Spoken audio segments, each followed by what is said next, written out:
নতুন একটি ভিডিও নিয়ে চলে এসেছি। সকলে কেমন আছো? আশা করি ভালো আছো।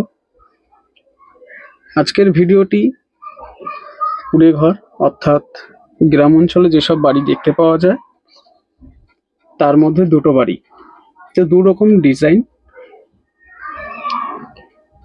আমরা গ্রাম বাংলার ছবি আঁকতে গেলে এরকম ধরনের ঘর সাধারণত আঁকি।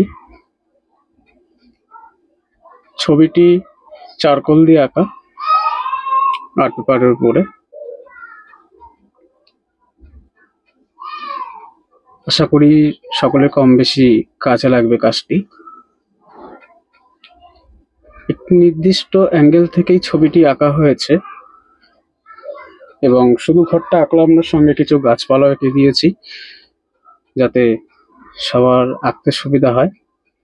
বিভিন্ন কম্পিটিশনে ছোটরাও আঁকে এরকম ধরনের ছবি। তোমরা পেন্সিল দিয়ে আঁকতে পারো, আমি এটা পেন্সিল দিয়ে আঁকিনি। তবে আঁকার জন্য কিছু বিষয়ে মাথায় রাখতে হবে, যে অ্যাঙ্গেল থেকে তুমি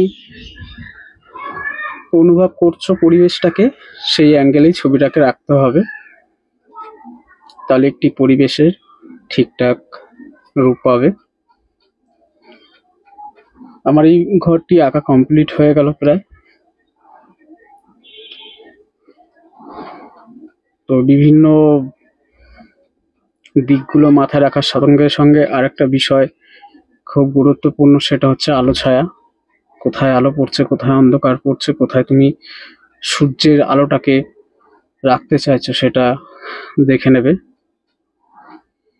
এবার আসছি একদম কুড়ে ঘর মাটির বাড়ি, অর্থাৎ যেসব বাড়ির মাটি এবং খড়ের চাল দিয়ে তৈরি। এবং এই ধরনের বাড়িগুলো বর্তমানে খুব কম দেখা যায়, আছে কিছু জায়গায়, তোমরাও দেখবে, হয়তো অনেকে দেখেওছো, তাদের কাছাকাছি বাড়ি বা অনেকের বাড়িও আছে এরকম। বাড়িগুলো খুব ভালো, বর্তমানে আধুনিক সভ্যতার থেকে অনেক পিছিয়ে থাকলেও আমার তো ব্যক্তিগতভাবে খুবই ভালো লাগে। তো এই বাড়িটি অনেকটা একই ভাবেই তৈরি করলাম, সেরকম ভাবে গাছ, তারপরে জমি বেড়া দেওয়া, পাখি। তোমরা ওইভাবে কাজ করো।